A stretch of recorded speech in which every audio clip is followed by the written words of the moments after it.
Good afternoon, everyone. You may join me if you want for a prayer. In the name of the Father, and of the Son, and of the Holy Spirit. Amen.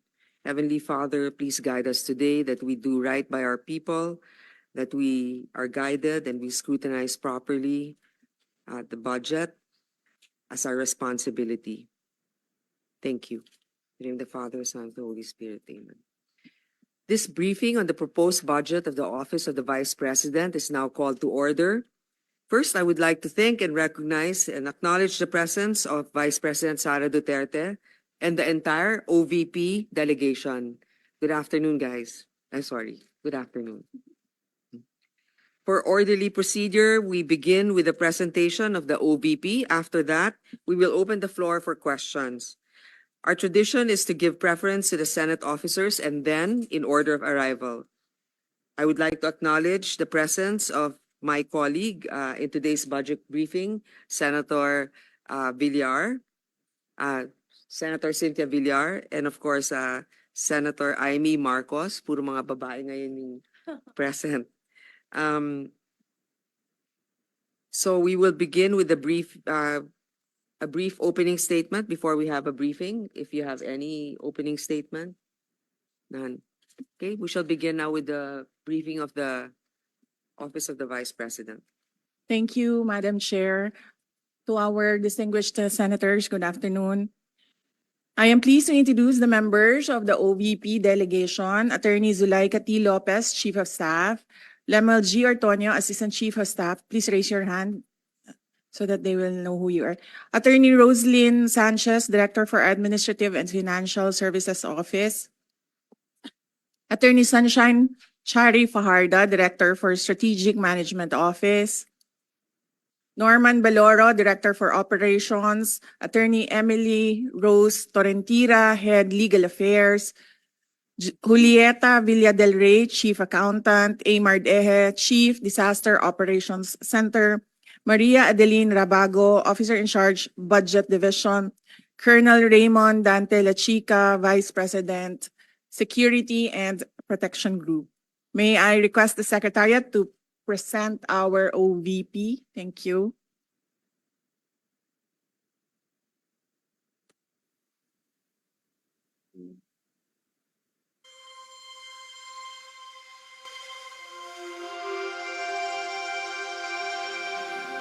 The Office of the Vice President's mission to deliver efficient, accessible, and responsive public service has already reached millions of Filipinos across the country.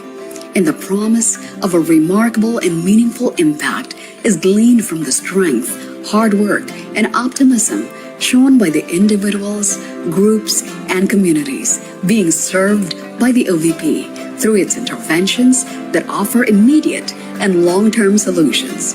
These interventions were designed, developed, and implemented through the OVP's collaboration with various government agencies, local government units, private groups, people's organizations, and individual partners.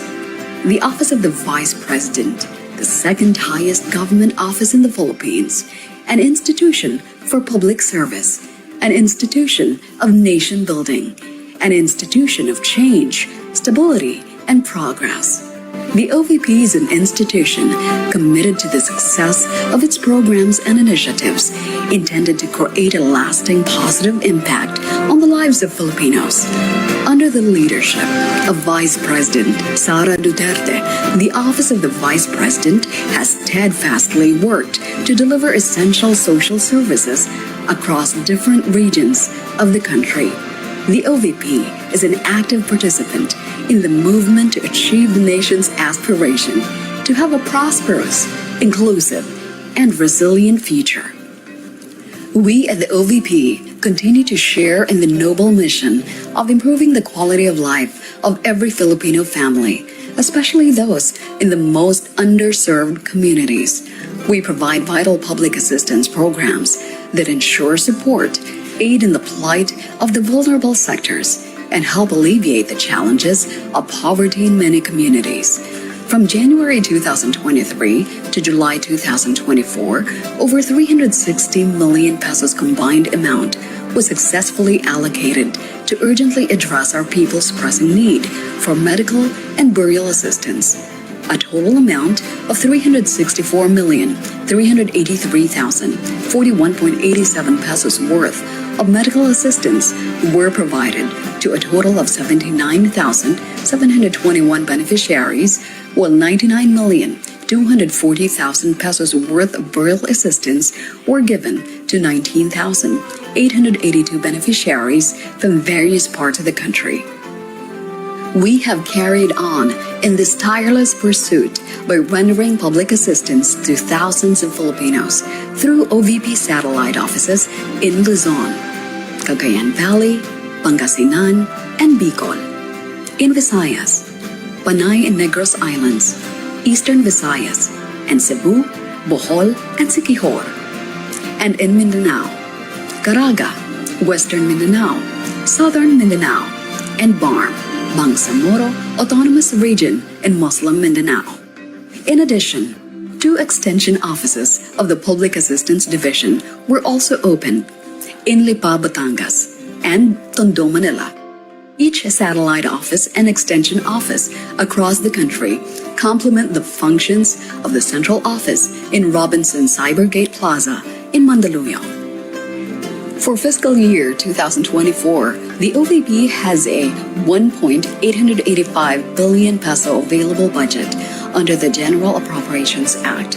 As of June 30, 2024, the OVP has already obligated 40% of the allotment received, or equivalent to 826.605 million pesos, with a disbursement rate of 70%, or 518.379 million pesos.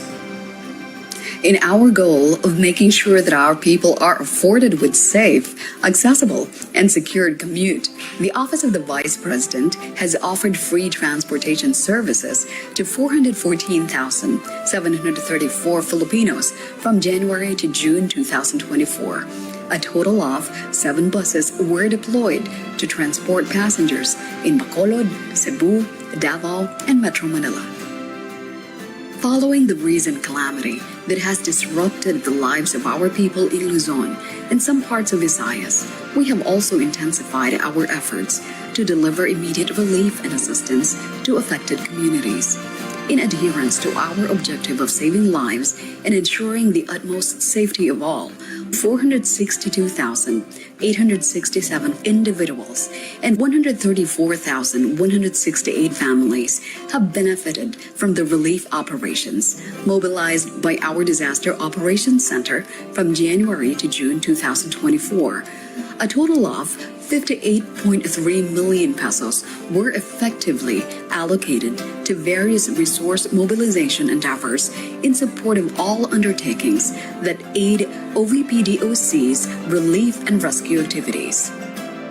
We at the Office of the Vice President continue to rally behind the pursuit of environmental preservation while underscoring the value of education and oral health through the Pagbabago, a Million Learners and Trees campaign. The program is a 2-pronged intervention of the Office of the Vice President to provide hope and encouragement to Filipino learners and champion care for our environment. From January 2023 to July 2024, we are pleased to say that over 300,000 trees were planted across many communities all over the country, while over 175,000 bags with dental kits and school supplies were distributed to thousands of young learners in many remote school communities. In ensuring adequate and sustained nutritional support to Filipino school children, the PAN Setup program has provided a total of 1,216,510 PAN Setup buns, which were distributed to several identified school communities in Luzon, Visayas, and Mindanao. Our mission lies in our unwavering resolve to equip every young learner through nutrition, while leading them to a healthier future where they can actively nurture their growth potential. Aligning with the agenda of food security and sufficiency, we successfully initiated the distribution of rice bags and food packs to 36,260 Filipino families and individuals who are facing the challenges of hunger and food insecurity. The RISE program of the Office of the Vice President is conducted to extend immediate relief and provide necessary support to our disadvantaged Filipinos under difficult situations. We reiterate our goal of helping our people realize their hopes for better quality of life by paving avenues that urgently address their most pressing needs. Likewise, we remain committed to our mission to promote socio-economic development among women and members of the LGBTQ+ communities by providing livelihood and employment opportunities to the qualified recipients of Magnegosyo Taday program. From January 2023 to July 2024, a total of 1,965,000 worth of livelihood assistance was successfully granted to 50 qualified recipients. They will also undergo technical and financial management training to ensure the success of their projects. We also continue in our resolve to uphold the value of transformational and servant leadership among the Filipino youth through the You Can Be VP program. By promoting immersive opportunities that present the intricacies of governance and policy formulation, we hope that we can inspire them to become equipped and exemplary students with a genuine regard for their nation's welfare. Covering the period of January 2023 to June 2024, 255 local and international engagements were attended by the Office of the Vice President to show support and express our gratitude for the commendable social, civic, and development efforts undertaken by various organizations in the public and private sector. For 2025, the recommended budget for OVP is 2.37 billion pesos, an 8.05 increase compared to the current year appropriation amounting to 1.885 billion pesos. This proposal, once approved, will enable the OVP to continue the operations of the satellite offices and extension offices. It will also ensure the success of the expanded OVP's social services.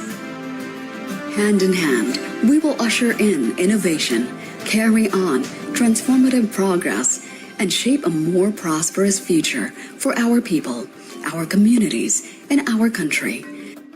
The OVP shares the hopes, aspirations, and dreams of the Filipinos, and we at the OVP take pride that it is an institution that puts the welfare of the Filipinos at the heart of its mission.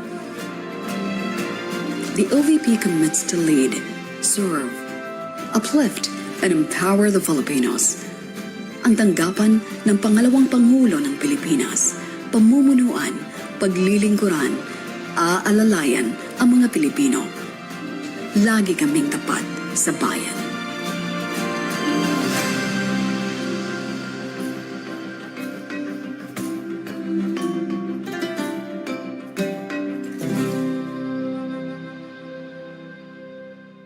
We request Maria Edlin Rabagod, the OIC of the Budget Division, to present the salient points of the OVP budget for fiscal year 2025. Good afternoon, Madam Chair, and to the members of the committee. Presenting the highlights and salient features of the FY 2025 proposed budget of the Office of the Vice President. Under the FY 2025 National Expenditure Program, the Department of Budget and Management has recommended a budget of 2.037 billion pesos vis-a-vis the 3.24 billion proposal of the Office of the Vice President. The amount recommended is 8.05% higher than the FY 2024 budget as appropriated. This composed of the following. The recommended personal services budget for FY 2025 is 9.25% of the total recommended budget. It covers 149 field positions, special duty allowance for military and uniformed personnel, salary for non-permanent positions. It also includes provision for terminal leave benefits of mandatory retirees, loyalty award, and anniversary bonus for OVP personnel. The total personal services, including the RLIF for FY 2025, is 188.514 million pesos. Recommended MOOE or the maintenance and other operating expenses for FY 2025 is equivalent to 1.792 billion pesos. Significant portion of the total MOOE is allocated for the financial assistance or subsidies and supplies and materials or welfare goods, which account for 52.86% and 15.92% of the total MOOE. The MOOE is 87.98% of the total budget. The total capital outlay is 2.77% of the total recommended budget. This covers the procurement of motor vehicles in relation to the ceremonial, diplomatic, and advocacy-based engagements of the Office of the Vice President. It also includes ICT equipment and various machineries and equipment. By appropriation source, 2.026 billion or 99.5% is under the agency-specific and 0.05% is under the retirement and life insurance benefits. The appropriated budget of the OVP beginning 2019 is above 500 million. It has been consistently increasing since then, and under the current year appropriation, the OVP has 1.885 billion pesos. While the appropriation is consistently increasing, the obligation rate remained in good standing and maintained the rate at above 90%. The DBM recommended the budget of 2.037 billion for fiscal year 2025 vis-a-vis the 3.24 billion proposal, which is 8.05% higher than the FY 2024 budget as appropriated due to the expansion of the socio-economic services of the Office of the Vice President, which was proposed under Tier 2. Of the total OVP proposed budget, 1.269 billion or 62% is allotted for the socio-economic programs of the OVP. As the second highest office in the land, the OVP aims to promote the welfare of every Filipino in line with its vision to create lasting impact on the lives of every Filipino through its socio-economic programs and services. With this, the OVP established satellite offices and extension offices in key areas in Luzon, Visayas, and Mindanao to provide Filipinos with immediate access to the services offered by the OVP. In 2023, we were able to cater to 977,615 beneficiaries out of the 670,300 target, and as of June 30 this year, we have served 684,830 out of the 1,013,620 target beneficiaries. And for 2025, we target to cater 1,139,244 beneficiaries. For the fiscal year 2023, we have 977,615 total beneficiaries of all OVP services delivered, 793 strategic partnership established or strengthened, 98% of requests acted upon within standard processing time, 100% of projects with partners implemented as planned, 97% average satisfaction ratings for OVP services, and 489 ceremonial engagements completed. As to financial performance, out of the 2.447 billion pesos allotment, we have obligated 2.259 billion pesos with an obligation rate of 92%. And we have disbursed 2.096 billion pesos with a disbursement rate of 93%.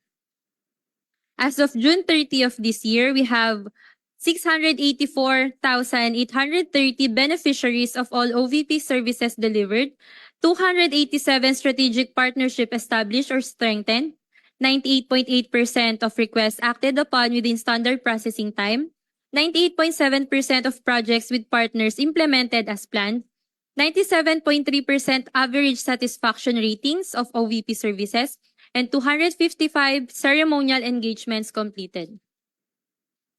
As to financial performance of the first semester of the fiscal year 2024, out of the 2.072 billion pesos allotment, we have obligated 826.6 million pesos with obligation rate of 40% and disbursed 518.379 million with a disbursement rate of 70%.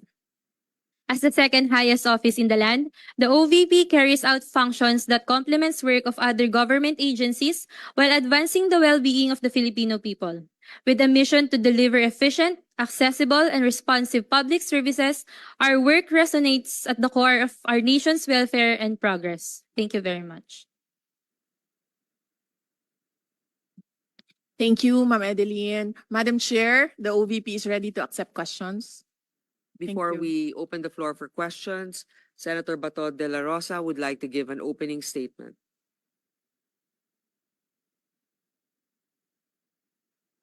Thank you, Madam Chair.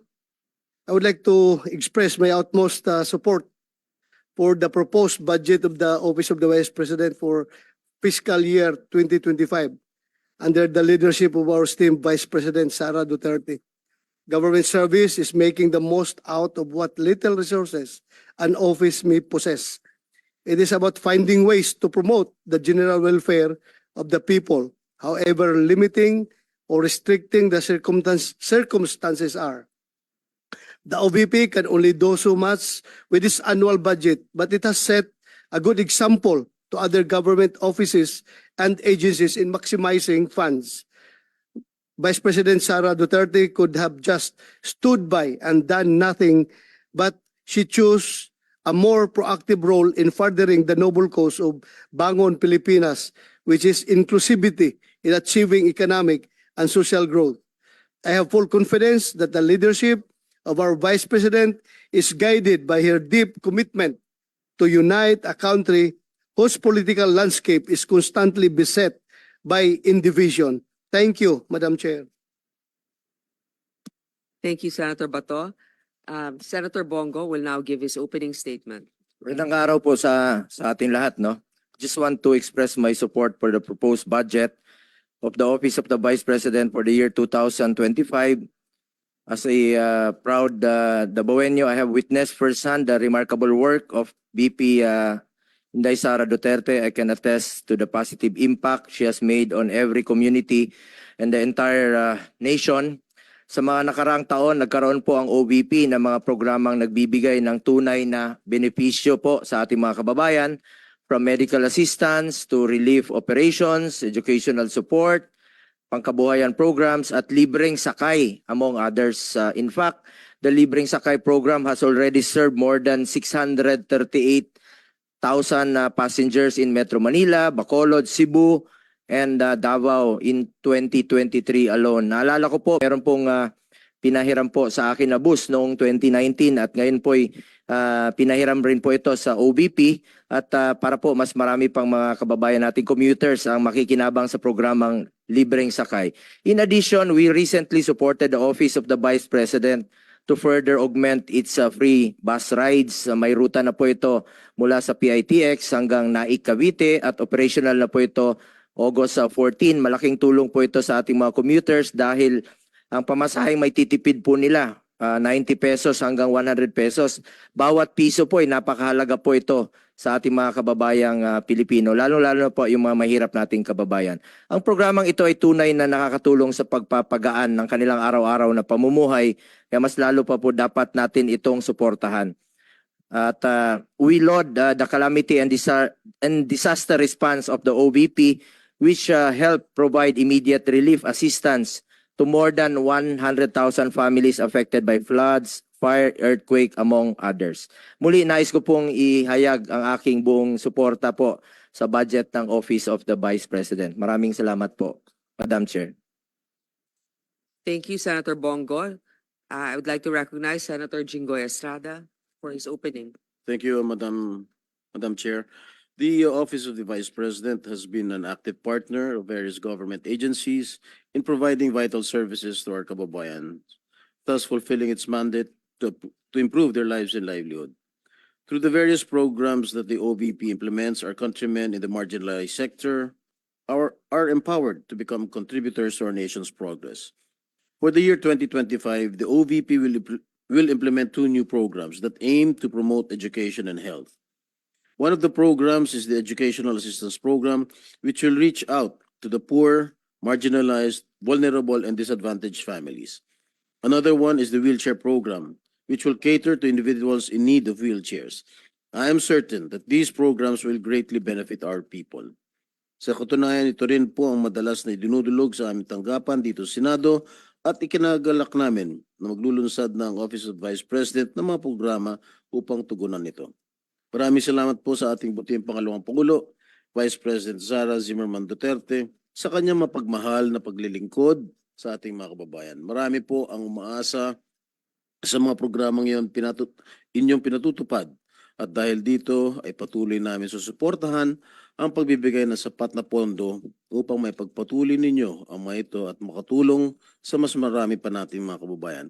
Madam Chair, I would like to manifest my steadfast support for the approval of the proposed 2025 budget of the Office of the Vice President. Thank you, Madam Chair. Thank you, Senator Jinggoy. Senator Amy Marcos, or Senator Cynthia Villar, do you have any opening? Just want to manifest my full support for the budget of the Vice President. Thank you.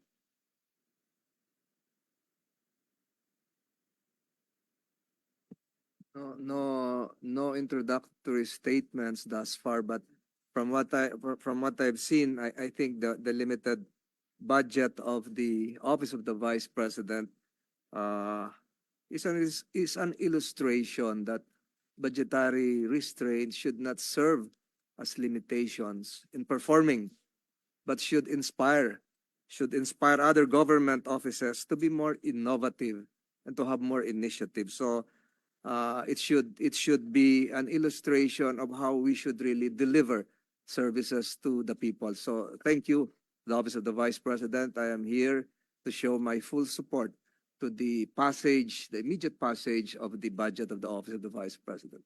Thank you.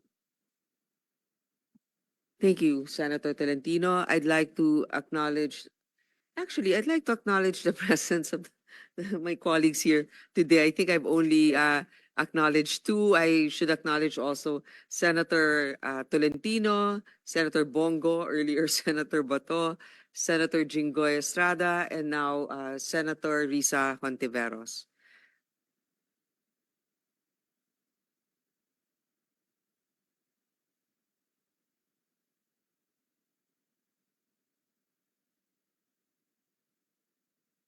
Well, it's supposed to be Senator Amy, but then she doesn't really. Okay, then Senator Risa is now recognized. She's just catching her breath because she came from two other obligations. One is the Commission on Appointments and another hearing. Thank you. Salamat po, Chair, at magandang hapon po sa lahat, mga kasama ko sa Senado at yung OVP family. Dalawang tanong lang po, Chair, para ngayong araw. Una po, I note that a huge chunk of the OVP's 2025 operations budget, 1.909 billion pesos, will be used for the delivery of socio-economic programs, such as one, medical and burial assistance program. This supplements other healthcare programs of the government to assist indigent individuals and families. For 2025, 771.445 million will be allocated for the program. Sa loob niyan, 600 million pesos for medical assistance and 171.445 million for burial assistance, which are, Madam Chair, very similar to the medical assistance to indigent or financially incapacitated patients program, o MAIF-IP of the DOH. And DSWDs, Assistance for Individuals in Crisis Situations, or AICS. Pangalawa, disaster operations, which aims to provide relief goods to disaster-stricken areas not commonly reached by other agencies. Para doon, 101.644 million pesos. And is also similar doon naman sa disaster risk management program of the DSWD. Third, relief for individuals in crisis and emergencies, or providing food boxes or food items to families who are ineligible for OVP's other services. So 50 million pesos, which is also similar to DSWD's AIX. And last, Magnegosyo Taday, livelihood assistance for those with entrepreneurial skills, 150 million pesos, which is also similar to DOLE's naman, Integrated Livelihood Program o DLIP. So, ang tanong ko po dito, Madam Chair, anong nag-lead sa OVP na mag-consider na i-launch yung ganitong programs? May ginawa bang studies para suportahan yung pagkakaroon ng ganitong programs na parallel naman sa katulad at existing programs ng iba't iba nating line agencies, Madam Chair? Yes, Madam Chair. Thank you. Noong ako po ay nangampanya, 3 lang po yung sinabi ko na plataforma. Una po, trabaho. Pangalawa po, edukasyon. At 3, mapayapang pamumuhay para sa ating mga mamamayan. Nung pumasok po kami sa Office of the Vice President, tiningnan po namin ang mga pinakamaraming requests ng ating mga kababayan. Una-una po, ang lagi po naming natatanggap na request ay medical and burial assistance. Pangalawa po ay financial assistance. Pangatlo, lagi silang humihingi ng tulong sa pagkain. At pang-apat, very recently, sa tali ng mga requests, no? Yes, sa tali ng mga requests is yung educational assistance na sinasabi ng mga kababayan natin. Sinasabi namin lagi sa kanila, libre naman yung public schools. Ngayon ay libre na rin yung higher educational institutions. Pero sinasabi nila nahihirapan kasi sila sa plete, nahihirapan sila sa pabaon ng mga bata at sa pagkain ng mga bata. Kaya meron kaming bago, ito yung educational assistance. At ang panghuli naman, lagi naming natatanggap na request galing sa ating mga kababayan ay kapag sila ay naging biktima ng disaster, whether man-made or natural disasters. So sila po ay lumalapit sa Office of the Vice President. Totoo po, merong mga ibang local government units at ibang national government agencies na ganito po ang kanilang programa. Pero po, nung ako ay umupo as a Vice President, I took an oath, and doon sa oath, I said that I will do justice to every man. So hindi po kami pwedeng humindi sa mga tao na humihingi ng tulong, lalong-lalo na ay kaparte ng gobyerno ang Office of the Vice President. Salamat, VP, Madam Chair. Sabi nga ng VP, Madam Chair, libre na yung public school, libre na rin yung higher education, bagamat ni-note nila na sinasabi ng mga nagre-request na nahihirapan pa rin sila sa ilang mga programs na nakalodge sa ilalim ng libreng edukasyon na iyan. Kaya nga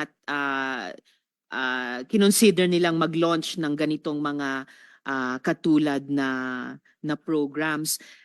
Iko-consider ba ng VP na i-lodge na lang yung mga budgets nitong mga programa dun na lang sa mga line agencies natin? Tapos mag-request na lang ang OVP ng allocation para in sync sa priorities ng executive department sa halip na magkaroon pa ng hiwalay pero magkatulad naman na programa, Madam Chair.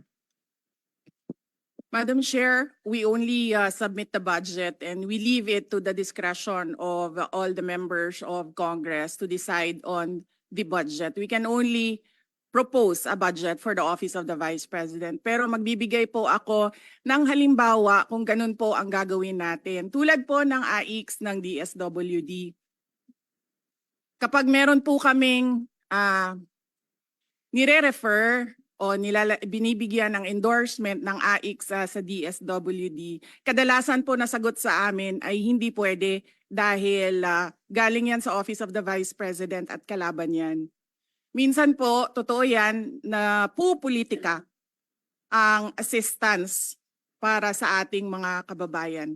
Kaya po, uulitin ko, Ang mga tao naman kasi hindi sila tumitingin sa politika. Tumitingin lang sila na itong opisina na ito ay opisina ng gobyerno at pwede kaming humingi ng tulong doon. And so I go back to the oath that I shall do justice to every man at kaya po kami nandito at kaya po kami merong mga ganito na mga projects sa Office of the Vice President. Salamat VP, Madam Chair. Wini-welcome ko yung sinabi nila na the VP would leave it to the discretion of the members of Congress. Medyo nagitla ako nung sinabing minsan pag may nire-refer ang OVP para sa IX, ang feedback ay kalaban niyan. Dahil Madam Chair, I believe tayo sa Kongreso when we appropriate the budget, merong implicit na assumption tayo doon na pagkatapos, in the exercise of our oversight function, yung parehong level ng professionalism we demand of ourselves ay presumption of regularity, ina-expect natin sa lahat ng members ng executive, lalo na when they are working together. Kaya, gaya ng sinabi ko kanina, wini-welcome ko yung sinabi ni VP na they would leave it to the discretion of the members of Congress, and tayo naman ay hindi tayo bibitaw sa mahigpit nating pag-ensure na these programs be implemented by the appropriate agencies o kahit in collaboration with each other na naaayon talaga sa tamang standards above partisan politics.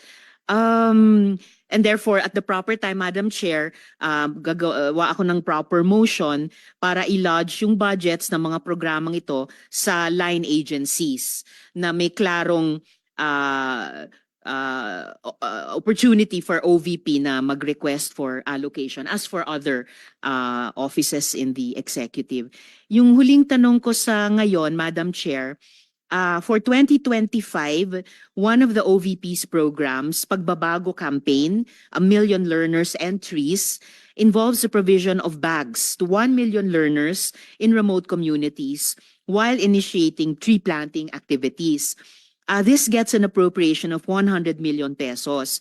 Part of this campaign is an allocation of 10 million pesos for the distribution of Isang Kaibigan books, a children's book authored by the VP.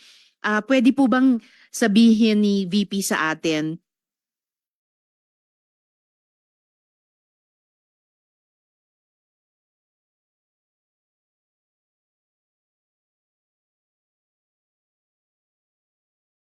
more tungkol sa librong ito? Chair, let me make a rebuttal and another example of politicizing the budget of the government.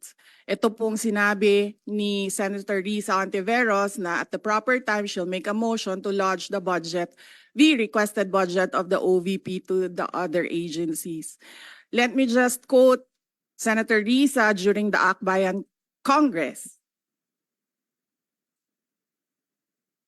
Alam ko po na ang daming kalat ni Duterte na hirap tayong linisin. Ang kadiliman noong panahon niya ay talaga namang nanuot sa ating lipunan para mansa na napakahirap tanggalin. At habang ang anak niya ay may kapangyarihan pa, hindi magiging madali ang ating laban. While VP Sara is in power, the threat of a full-blown Duterte comeback is still a very real and present danger. For one, they are supported by one major superpower, China. So that is an example of politicizing the budget of the government. May we request, Madam Chair, that Senator Risa Ontiveros repeat the last question? I will certainly, if you request, Madam Chair, repeat my question dahil walang kinalaman sa kasasabi lang ng VP ngayon. Alam nating lahat na miyembro ng iba't ibang partido, yung speeches natin sa ating mga kamiyembro sa mga party congresses ay hiwalay na event dito sa budget debates. So I really take exception dun sa sinabi ni VP na rebuttal iyan dahil halimbawa ito sa politicizing. In fact, wala akong tinanong tungkol sa China o kahit sino pa mang ibang bansa dito sa budget hearing na to. I am asking about yung national budget na ipapasa natin sa Kongreso para sa bansang Pilipinas sa taong 2025. At ang pangalawang at huling tanong ko sa ngayon, before I make at the proper time, propose an amendment which may or may not be accepted by the chair and by the colleagues para nga mas i-align ang mga kaperahan natin, lalo na't masikip ang fiscal space natin dun sa mga appropriate programs sa appropriate agencies na malayang-malaya ang OVP makipag-partner sa kanila tulad ng sino pang opisina sa executive. Ang tanong ko po ay ilang mga libro ng isang kaibigan ay bibilihin at i-distribute at ano, if the VP could tell us more about the contents ng librong ito. Madam Chair.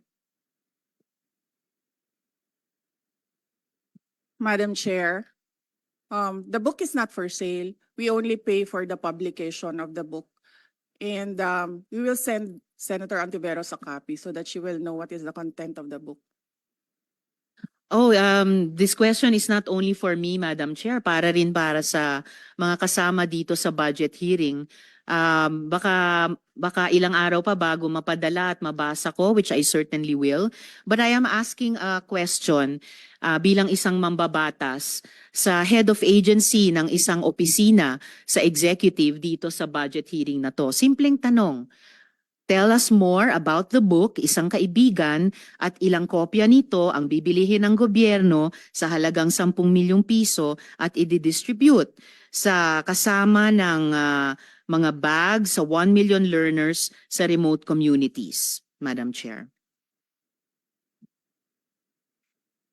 Madam Chair, this is an example of politicizing the budget hearing through the questions of a senator.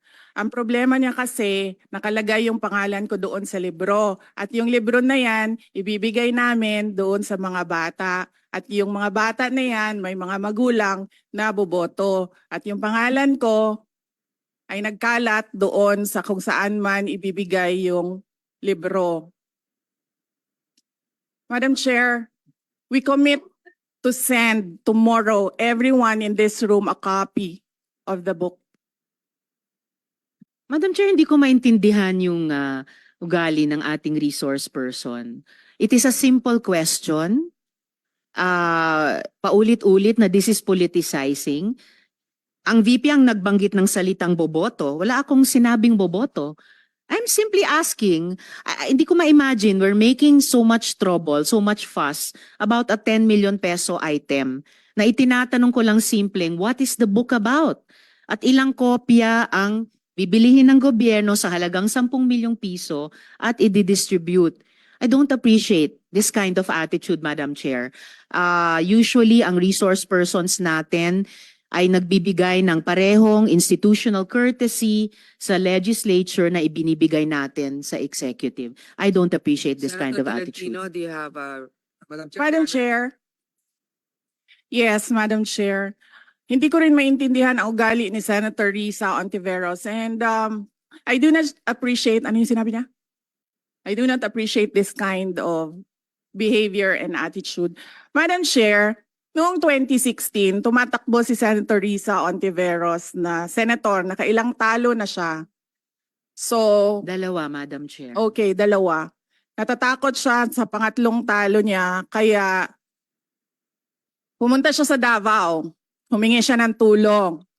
Tinulungan siya ng isang kagawad ng Davao na ngayon hindi na siya sinusuportahan. Humingi siya ng tulong sa akin, thinking na hindi mananalo si President Rodrigo Duterte. Kinausap niya ako ng kinausap doon sa law office ko sa Davao City. Sabi ko sa kanya, o sige, tutulungan kita. Chinika niya ako ng chinika. Tapos umalis siya. Siyempre, hindi naman siya tumutulong kay Pangulong Duterte. Hindi din totoo yung sinabi ko na tutulungan kita. Tinext niya ako. Pwede ba akong mag-follow up sa hinihingi kong tulong sa boto dyan sa Davao City? So sabi ko sa kanya, okay, sige. So, tinawagan ko at sinabihan ko at pinakiusapan ko ng pinakiusapan si former Congressman Milen Garcia. Sabi ko sa kanya, Kong, tulungan mo ito. Bigyan mo na lang ng ilang barangay mo at ilang mga leaders mo. Ayaw pa siya tulungan ni former Congressman Milen Garcia. pinakiusapan ko ulit, Kong, please tulungan mo na lang. Nanalo na siya at nung nanalo siya, anong ginawa niya? Siya ang pinakaunang umatake kay President Rodrigo Duterte. Anong tawag sa ugaling ganito? Mad- With due respect to our resource persons and also our colleagues, I think this doesn't really. I understand there's history among all of us here, but I think that we should really stick to the budget, and I think this is just being very objective. I would like to ask also, since we're going to be furnished a copy tomorrow, we can look at it and evaluate what the content of the book is. But maybe just a general, we won't ask line by line, ano ba yung libro na yan? But tell me, is it for good manners and right conduct? That's fine. Is it science? Is it history? So maybe just a general one, so we can just answer it. Because I understand that every office will have its own advocacy and initiative. So, but then, I don't think it's also wrong for us to be curious what it is about. So just a general one. Any of the undersecretaries can tell me what the topic of the book is? Is it history? What is it? Madam Chair, the explanation is in the title, Isang Kaibigan. It's about friendship. Okay. Then that's for the record. It's about friendship. Madam Chair, just a last point. Okay. So kung sana ganun yung naging sagot sa simula pa, 'di ba? Napakasimple. Simpleng tanong, dapat simpleng sagot. Nagkwento pa ng kwento na sinabi dati na walang kinalaman sa tanong ko. Just for the record, as a last point, Madam Chair, this is public funds and we're making inquiries about them. Budget hearing po ito. Hindi po lahat about you. Pera po ito ng taong bayan. For the record, I Madam think Chair. let's Thank not you, get Madam Chair. personal, but Yes. I understand the emotion is high. But let's continue on. If you have any more questions, Senator Risa, we will Those are have just around- my 2 questions, Madam Chair. Okay. Maraming salamat po. Thank you. Senator Tolentino, you had your hand raised earlier. I was about to ask for a minute suspension of the hearing, but since the good chairperson of this committee already gave her guidance on how this budget hearing should proceed, I defer to the wisdom of the chairperson.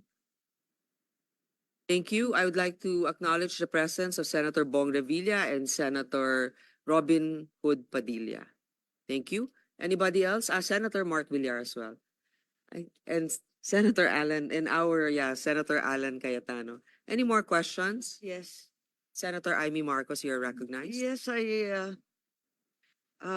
samantalang nasimulan na ang pagtatanong tungkol sa budget, nais kong bigyan ng pagkakataon ng pangalawang Pangulo na sumagot sa mga pumupuna sa kanya at laging binabanggit ang mga COA report ng 2022-2023 na mababa daw ang implementasyon at kulang daw ang internal controls at guidelines.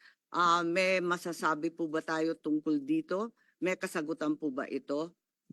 Madam Chair,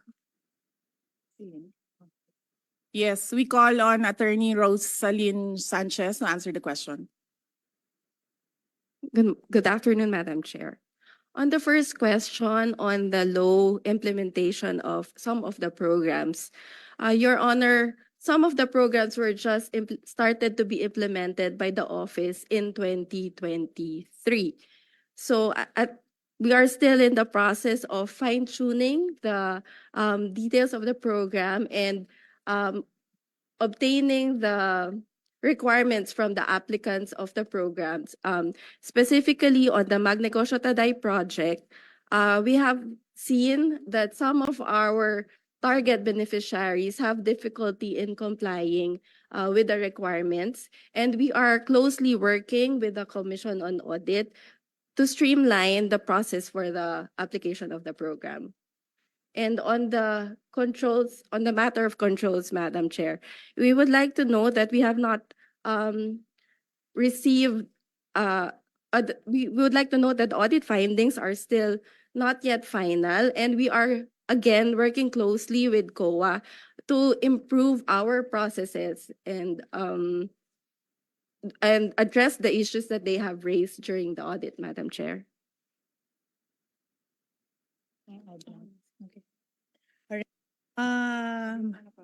Madam Chair, I am Attorney Lopez, the Chief of Staff of the Office of the Vice President. As regards the first question on the matter of the low implementation rate of the Office of the Vice President, for the past 2 years, Your Honor, for year 2022 and 2023, as we have presented early on, the Office of the Vice President has a 92% utilization rate actually, but it is as of date, as of now, as of June, July, the rate is stands at 40%, primarily because most of our programs are rolled out towards the second semester.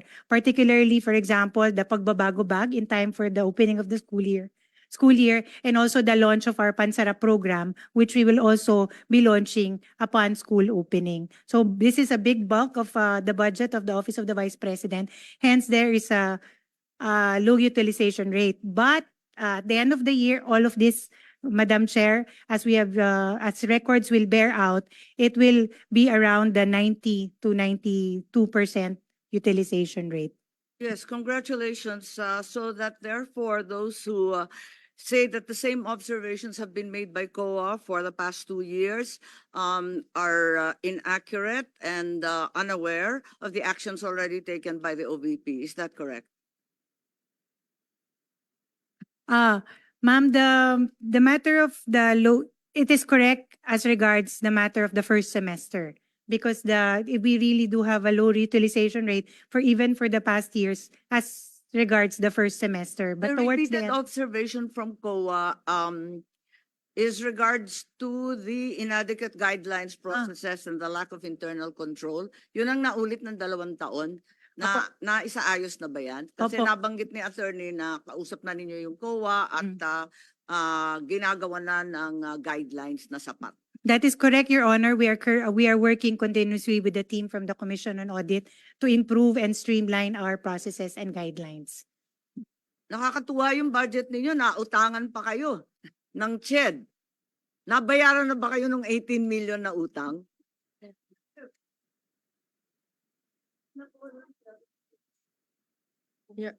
Your Honor, if I may answer the question.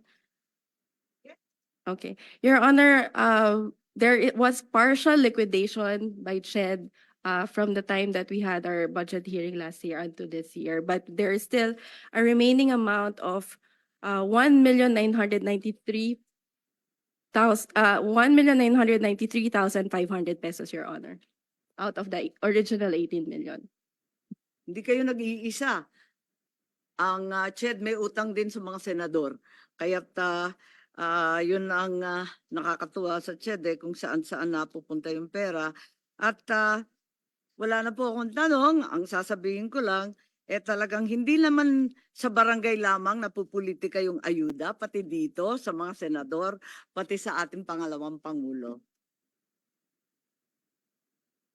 Senator Alan Cayetano is now recognized. Good afternoon, Madam Chair, Madam Vice President, magandang hapon po, and welcome to the Senate. Magandang tanghali. I'd like to note that this committee is ruled by the women and kaming mga men ay nasa sidelines lang. I'd also like to note that although as a senator, naintindihan ko si Senator Risa na siyempre mas gusto kong cordial yung sagutan. But we also have to take into context that this is both legislative and political. And there are attacks against the Vice President regardless saan nanggagaling. So a little bit of latitude dahil we want kakampi man o kalaban to feel welcome. But I agree with Senator Risa naman na, how do we make it more cordial? No? So Madam Vice President, may I ask just one question? Actually two eh. One, nag-lunch na po ba kayo? And Yes, Senator Cayetano, nag-lunch na po ako. And I'm very cordial yes, when it ma'am. comes to international diplomatic relations. Gusto nyo i-discuss natin No. yung West Philippine Sea. Yes. But hindi kasi ako plastic na tao. No, I agree with you, ma'am. That's why nga sinasabi ko po na hindi lang to legislative, political din. That's why you should be given the latitude to answer in the way that you feel it could be properly answered, di ba? So kaya ko lang tinanong kung nag-lunch kayo kasi in the first 2 years, I know that you got a very warm welcome sa Senate. So I'm hoping sa budget hearing it doesn't change, no? I remember ang daming pumunta sa lunch noon. So my question lang, ma'am, is what can we do for the Office of the Vice President? Meron bang ni-request sa DBM na wala sa budget niyo so that we can consider it at the proper time? No, we are already okay with the approved budget from the Department of Budget.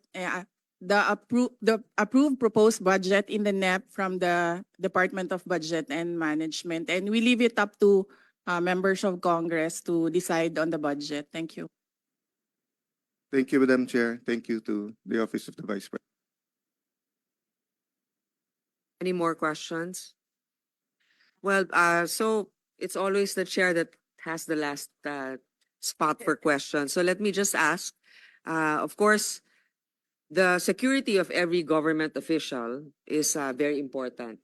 And recently, it was discussed that a number of security personnel was taken out from the Office of the Vice President. I think, if I'm not mistaken, totally, the PNP said they recalled 373 personnel across all agencies.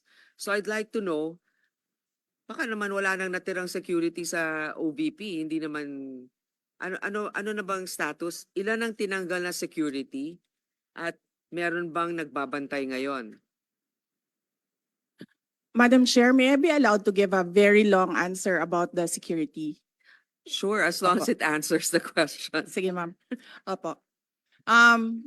Noong kasi ako ay nahalal bilang pangalawang pangulo, nakita ko kasi na pati ang security ng Vice President ay napupulitika. Hindi lang yan sa akin, kundi sa mga previous na Vice Presidents. Kaya nung tapos na ang eleksyon pero hindi pa ako naupo, sumulat ako kay former Secretary Delfin Lorenzana. Sinabi ko sa kanya, Sir, ang security ng Vice President should only be up to the level of the Vice President. Hindi po pwede na umakyat ang information at ang security ng Vice President sa iba pang opisyal.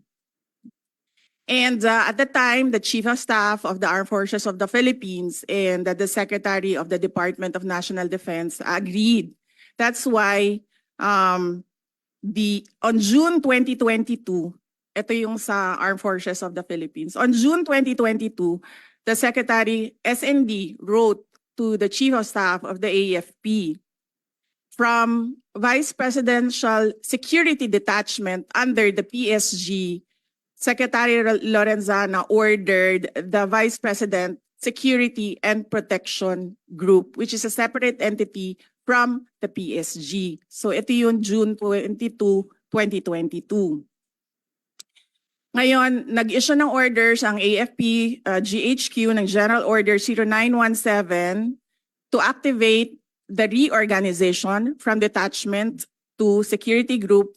On July 5, 2022, the activation order and the table of organization and equipment was released. Yes. All right. So, hindi ko alam kung ano ang nangyari sa Philippine National Police, but apparently they decided that they will mirror what the AFP did. So, noong December 9, 2022, inactivate ang Vice Presidential Protection Division under the PSPG. Ito under ng NHQ General Order OPL 22-22 and NAPOLCOM Resolution 2022-0675. Kaya po mali yung sinasabi ng lahat, hindi lang ako nagsasalita, ngayon lang ako nabigyan ng opportunity na magsalita. Hindi po tama na ikumpara yung term ni Vice President Leni Robredo at yung term ko in terms of security. Dahil yung security, yung VP-SPG at yung VP-PD sa PNP ay meron pong orders lahat. Ibig sabihin, there is a basis in law doon sa pag-activate sa kanila. Ngayon,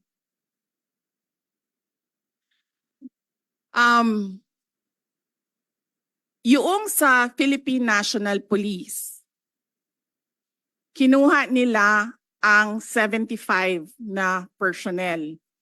Sila ang pumili kung sino yung kukunin nila. Makikita nyo, as I said in my statement, it was a targeted list. Madami doon sa mga security na yon. Security is a trust and confidence position. Kasi ibibigay mo sa kanila yung kanang pagsalig nimo sa imuhang kinabuhi. Ihatag na nimo sa ilaha.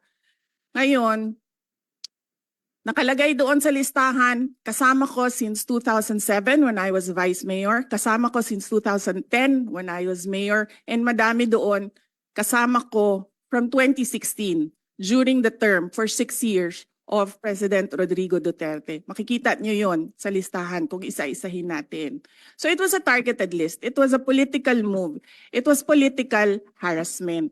Ngayon, nag-iwan sila ng 38. 38 na hindi namin kilala. 38 na sila ang nagsabi kung sino ang maiwan. Sinalatan namin sila, sinabi namin, hindi na namin tatanggapin yung 38 ninyo. Ibabalik na namin yan sila lahat sa inyo. So there are no more PNP personnel in the Office of the Vice President. Ang naiwan na lang ay yung mga nasa VP SPG under the Armed Forces of the Philippines. Wala pong ginagastos ang OVP sa sweldo nito nila lahat dahil hindi po sila hinahire. Personnel na po sila ng ating AFP na dinidetail papunta sa Office of the Vice President. So, to answer your question, Madam Chair, meron pong security and all of them under AFP because we refused the personnel na sinabi, ito na naman tayo kay General Marbil, na sinabi niya, ibabalik niya kapag mag-request kami. Sinulatan nila kami na mag-request kayo kasi ibabalik namin. Hindi ko gagawin yan. Thank you, Madam Vice President. So right now, your security detail is composed of AFP officers, soldiers, I suppose. Yes, Madam Chair, officers and enlisted personnel. Mga ilan kaya sila? May we request Colonel Lachica to answer? Nakakagulat din yung statement ng PNP. I guess he wants it on his record, but I find it a little also irregular na you're right, it's a trust issue. And if you're familiar with certain individuals, they have to explain why maybe in the budget hearing of the PNP, we can ask them why they chose the individuals to remove from your detail. But I'd like to know also how many is left from the AFP. And I think the AFP is also quite capable. Ilan po, Mr. Lachica? Madam Chair, good afternoon. I think I cannot disclose the number, but I have here our activation order and our table of organization. Why can't you not disclose the number? For security reasons, ma'am. Well, okay. I will. Madam Chair, Yes. sabihin mo na, sir. From our table of organization, ma'am, and equipment, we are authorized to have 364 personnel coming from the different major service of the AFP. But for our actual number, as of now, 337 po, ma'am. And this is under the AFP. And this doesn't come from the budget of the OVP? Or... Yes, Madam Chair. Okay. Thank you very much. That's all. Any more questions? Senator Bato de la Rosa is recognized. Ma'am, I just would like to inform this committee that during our last hearing with my Committee on Public Order and Dangerous Drugs, that issue was raised. And I told the Chief PNP, General Marbil, na hindi na nire-request ng Office of the Vice President na ibalik yung tinanggal niya ng mga pulis. Kung pwede lang, ibalik sa kanilang pinanggalingan na unit.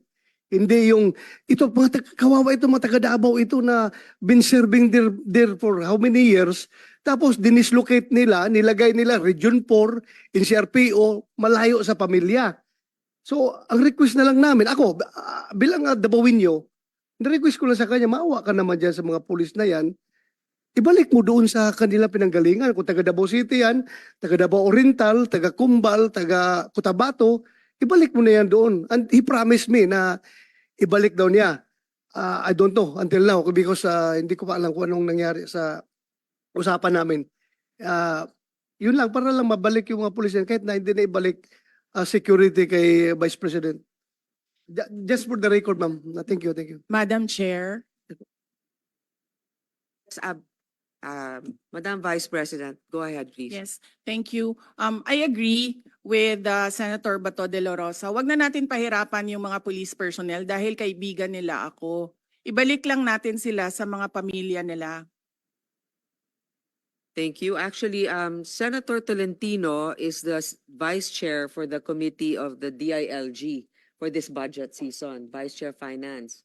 So I would like you to ask the PNP Chief what led to that decision, because also part of that is, if it's a political decision, I think that would not be fair also. But knowing that you're in the capable hands of the AFP is also reassuring. But this has to be raised. Definitely, Madam Chair, this will be asked as a policy question to be directed to the Chief PNP. Madam Chair. Senator You can be assured. Cayetano. Yeah, just because we're on security, Madam Vice President, could you indulge me just one last question lang? Ang DOTR or NAIA ba nagsulat, explain at nag-apologize na sa inyo dun sa CCTV, hindi pa? Senator Alan Peter Cayetano, thank you. Hindi sir. Ang nangyari kasi dito, itong tao na ito apparently is assigned doon sa NAIA. Ang tao na ito is a media person na-assigned permanently, I think, sa NAIA because this is the second time na nilabas niya yung istorya sa mga anak ko. Yung una, when I left for Singapore, year 2021. Wala naman akong problema doon. Ang aking problema lang is itong tao na ito, nilalabas niya pati yung information na kasama ko yung mga anak ko. Alam namin kung sino siya. We have footage na kumukuha siya ng cellphone footage. Ang sinasabi ko lang doon sa aking statement ay dapat siguro i-beef up ng NAIA ang security nila dahil may tao doon sa boarding lounge na hindi pasahero at hindi employee ng gobyerno at hindi employee ng NAIA. Yun yung sinasabi ko. If you want to have a world-class airport, dapat world-class din yung security natin. Hindi siya pasahero. And in certain areas, bawal talaga, di ba? Sa immigration, dun sa may... there's certain areas na bawal kumuha. The reason I asked it, Madam Vice President, is yun nga, yung minsan kasi nasa-sensationalize, nagkakampihan, but nakakalimutan yung point eh. So I don't know when it started, kung 2010, 2013, but I remember, Senator Risa, nung nagrarally tayo, nung anti-GMA, di ba? Sa rally ka lang makakita ng pulis na may camera, na may phone or camera, nakukunan tayo. But ngayon actually, pag landing mo sa airport, if you take a car or a chopper, parang SOP na ng pulis, nakunan ng picture. Minsan tinesting ko sila, sabi ko selfie na lang, sama kayo. Hindi. So I don't know, given the situation na nangyari sa inyo na pati pamilya. As you said, no? Like ako, sanay naman ako kunan ng picture whether they love me or hate me. That's why they want to get a picture. Minsan, pinapalitan yung lumabas doon sa 10,000 doon sa Rockwell. Actually, pinalitan nila yung audio eh. So, lumabas pa sa TV. Baliktad. Sumisigaw na idol ko si Alan, pinalitan nila na minumura ako. Then yun yung lumabas. But the point is, just like the Vice President, what if you're with your kids? What if you're with your pamangkens? What if may nakipicture lang sa'yo? What if may kasabay ka lang sa aeroplano, sa Fastcraft, or sa ano? So hindi ba, I don't know, Senator Bato, ikaw lang ang highest ranking PNP dito eh. Bakit ba may ganun? I mean, hindi ba sufficiente naman? I'm not I didn't intend to ask you. Baka I asked this But para I intend matanong to din. answer. Yeah. But I Ka- intend to kasi- answer. No, kasi my point of view naman is, if it's for the record, unang-una, pag sumakay ka ng helicopter or ng aeroplano, dapat talaga may manifest yon. Pag landing mo, nandun yung police, eyewitness ka naman, dapat isulat yon. So if factually, pumunta yung Vice President sa aeroplano, sumakay sa papuntang Davao, factually naman pwede mo isulat eh. Hindi mo naman kailangan ng project nga, ang daming ghost, ayaw kunan ng COA at saka ng DPWH ng cellphone, nawawala yung project eh. Pero tao sa atin, yung security, parang medyo, yun nga, I find the problem, baka we should really look into that.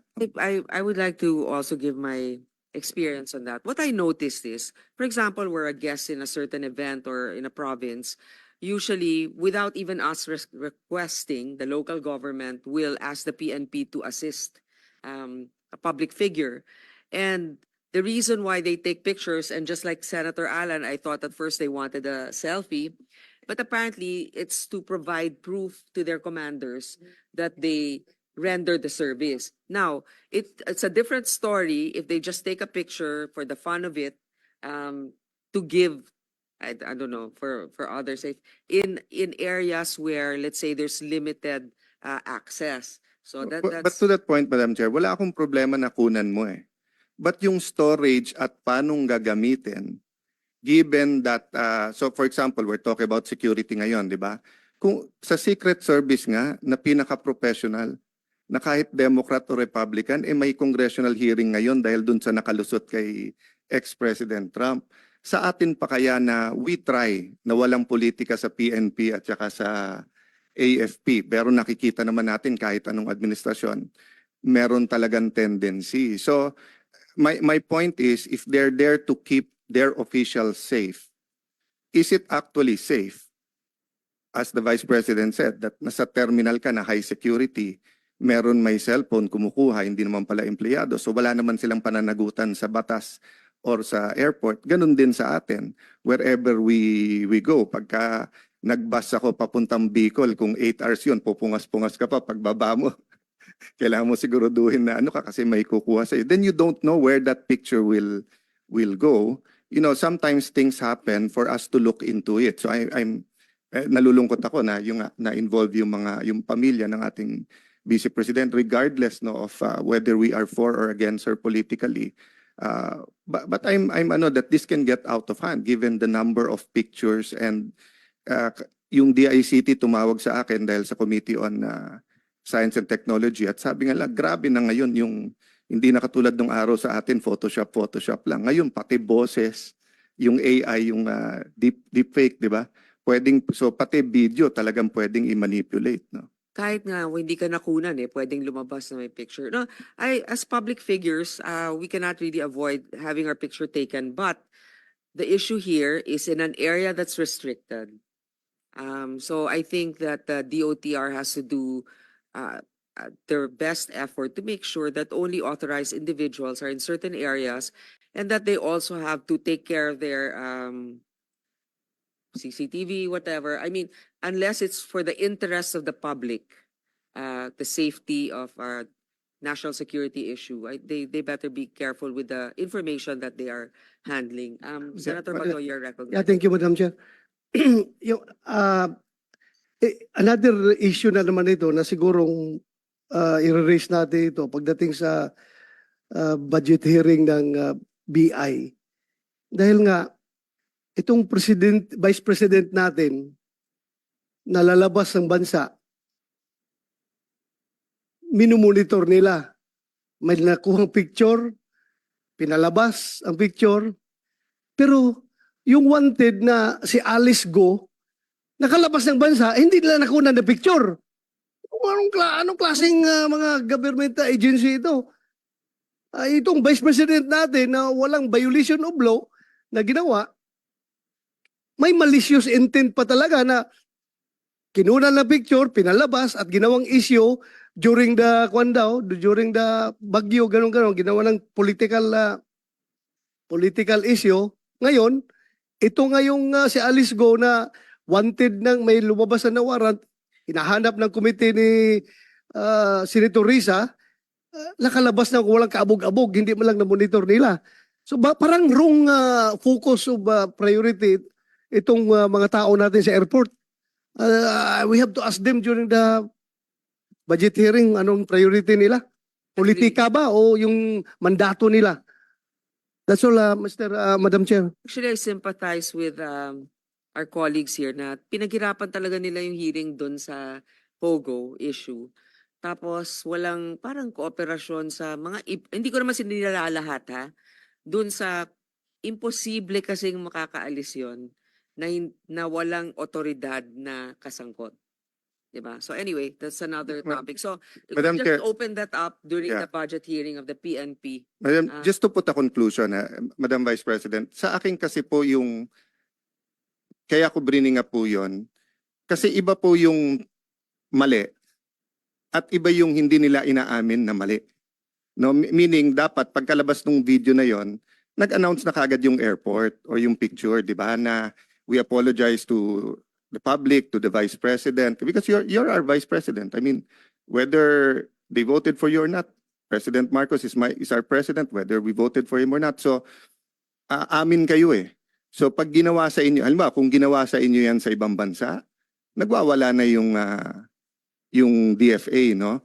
So, ang point ko, Madam Chair, wala ka kasing narinig ka agad from the airport that we apologize, we're investigating, we have new guidelines, etc. That's why tinulay ko dun sa police, because it could suddenly happen to an ordinary mayor, congressman, barangay captain if we're taking pictures everywhere at ano. Having said that, as you said, we're open naman, wala naman tayo tinatago sa public. Baka gantihan ko na lang yung ibang police, kukunan ko rin sila pag nasa fort sila. Kukunan ko rin sila ng kukunan ng picture. Okay, I think there are no more questions. Senator Gatchalian is recognized. Do you have questions, sir, or just a message of support, perhaps? Thank you, Madam Chairman. I'm just here to express my support, my full support to the budget of the Vice President. Thank you. Thank you. With no other questions? I manifest the wholehearted approval of the greater number of the members of this committee, and that therefore it should be endorsed to the mother committee. If that is a motion, Madam Chair, I second that motion. It's Second, further Second, motion, so- likewise. Yeah. Right. Lagpas na sa second yung mga motion eh. Okay, the budget of the office of the Vice President is now deemed submitted to plenary. This hearing is suspended. We just do